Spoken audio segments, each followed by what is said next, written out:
Hi, I'm Danna Bowman, co-founder of Thyroid Refresh.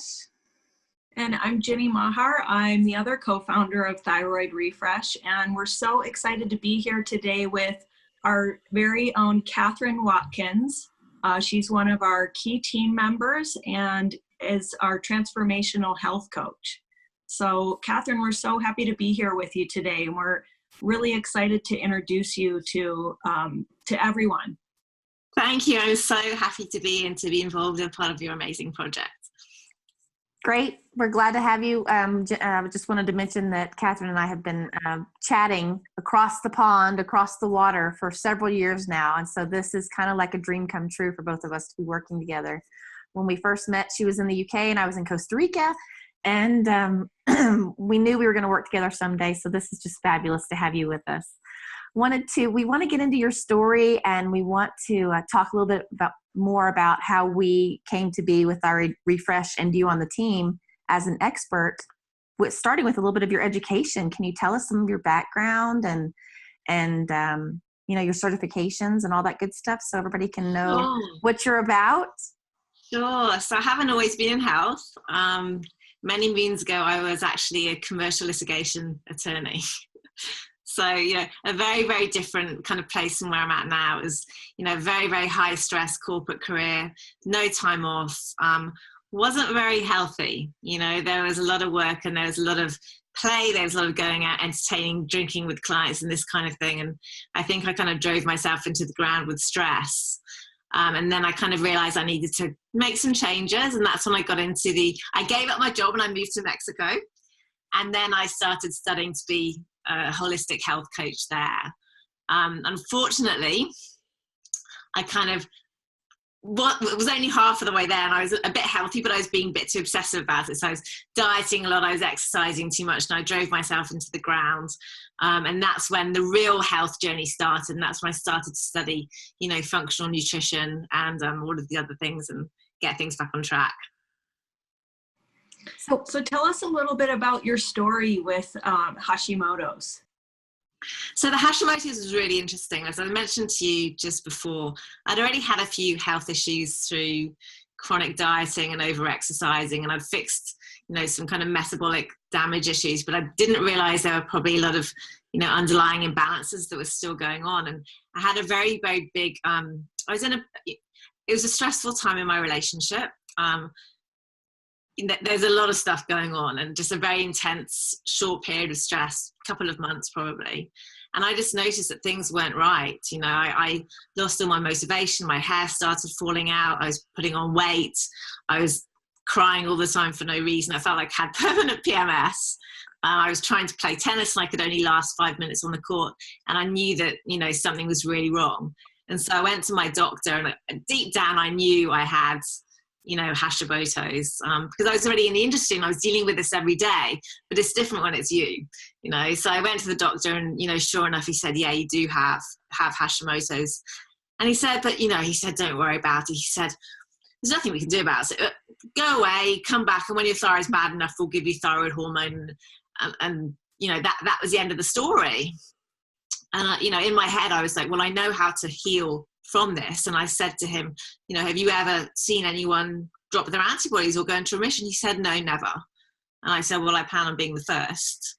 And then, I went back to him 6 weeks later with my antibodies clear again. So under 15. Wow. So 6 weeks from diagnosis to fully putting your Hashimoto's into remission. Yeah. Tell us a little bit more about how you got there and what do you think the pillars of that journey were? So the thing that I got started on straight away, which was probably the most important thing for me, was getting my diet straight. So even though I'd been a health coach and even though I wasn't strict with things, I wasn't really listening to my body and seeing what was working and what wasn't working. And as soon as I got the diagnosis, I went on a very strict autoimmune paleo diet. And I stuck to that solidly. Not one thing wrong for 6 weeks. And that's probably the only time in my life I've ever done anything like that before. So I was very proud of myself. And then whilst I was doing that, I also went ahead and I did a whole bunch of testing. I found out what was going on under the surface. You know, I addressed nutrient balances, I addressed toxins, I addressed infections. You know, there's a whole lot of things going on. And I really, really put my heart and soul into looking at each and every one of those things. You know, as you say, it's addressing all the pillars of health, looking at your stress, looking at your sleep, looking at you drinking enough water. You know, all of these different things came together, and I really, really focused all and in my heart of hearts, I knew I could fix it. Like, I just knew that I wasn't going to let this beat me. And I was lucky enough to, you know, have all the information there that I needed. And so I just got onto it and I did it. Yeah, I think that touches on a really important point for people, that, you know, you have to believe in your body's ability to heal, and you have to be willing to do the work and, you know, make the best use of the resources that you have at hand. So it's incredible that you were able to do that. So I'm curious, did you feel like at the end of that journey, did you feel like there was one primary trigger for you or root cause? For me, I feel that the stress was huge for me. There were definitely a lot of things in the diet that weren't working for me. I think dairy was probably a big one, but I had a couple of infections. One of them was a yeast infection. I had a parasite as well. And I genuinely believe that those were the things that were really driving the autoimmune. Did you have any blood sugar issues? Oh, yes. And that's something which I continue to have to really, anyone who, I'm quite a highly strung person. I get stressed quite easily.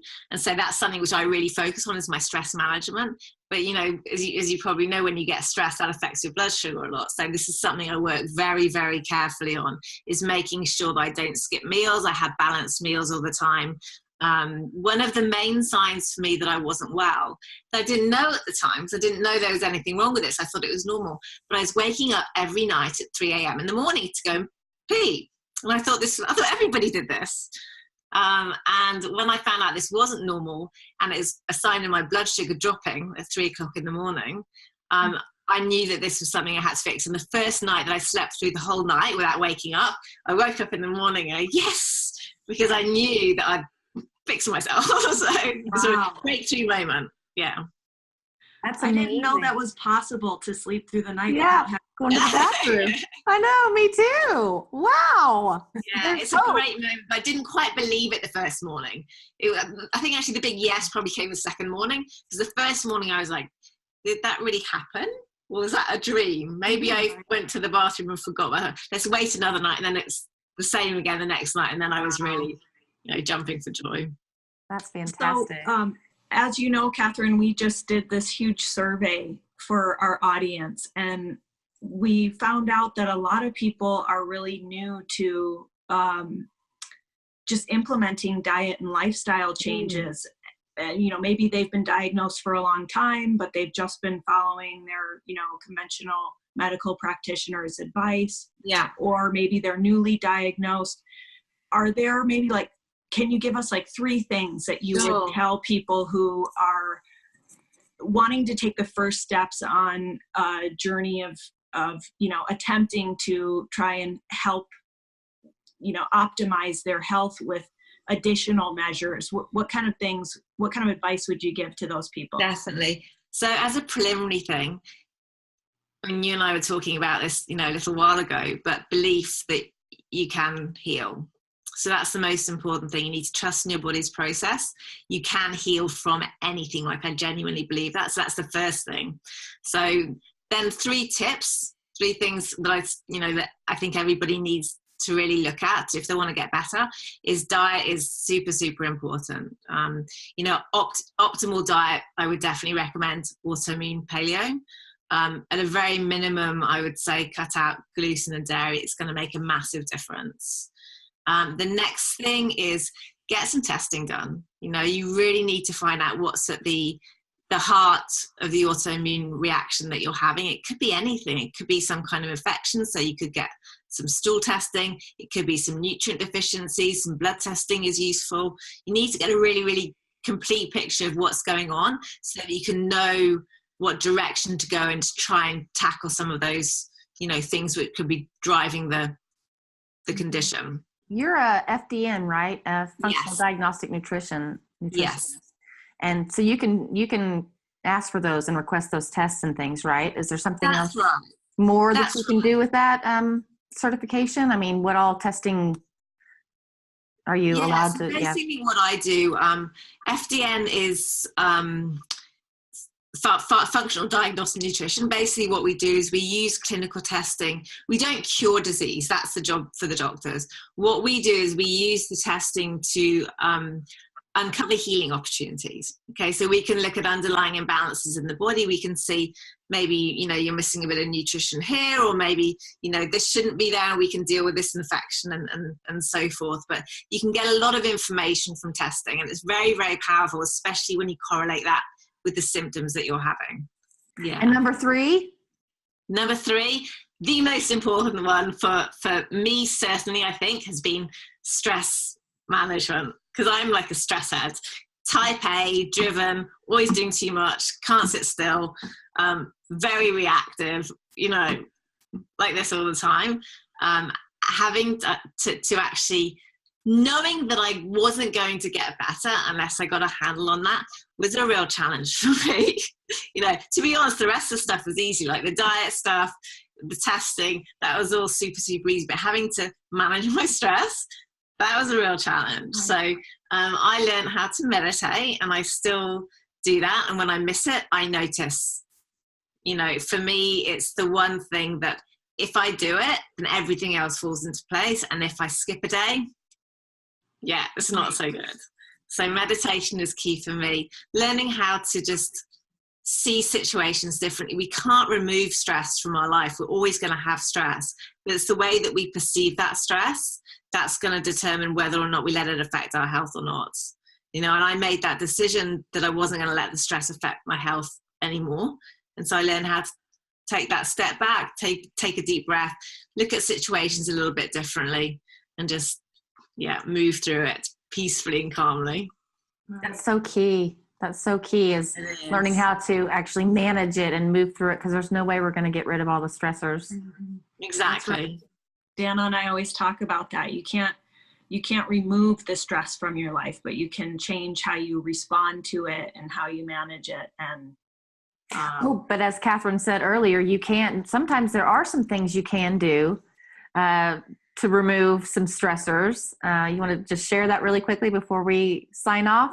There are some things you can do. I mean, you can take a look at your life and you can see there may be certain things, certain people, maybe certain friends or certain influences in your life that may not be the best for you. And where you do have a choice, you can say, I choose myself, I choose my health, and move away from some of those things. But of course, sometimes there may be people in your life who are very close to you, maybe family, maybe partners, and you can't always avoid that. So that's a really good time to really, learn some of those stress techniques and meditation and the mindfulness to be able to deal with those things on a daily basis without letting it affect your health.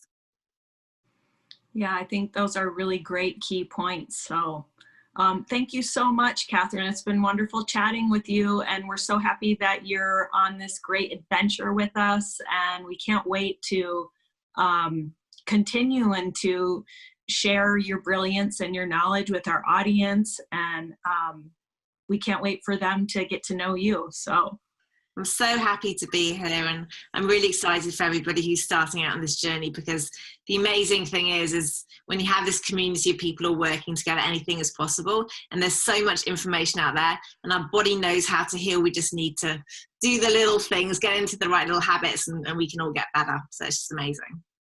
Amazing things can happen. So yes. So stay tuned. We have some great things coming for you on Thyroid Refresh, and some of the tips that she talked about today, we will certainly share with you. So thank you guys so much. I'm Danna, and that's Ginny and Katherine, and we are signing off. Thank you.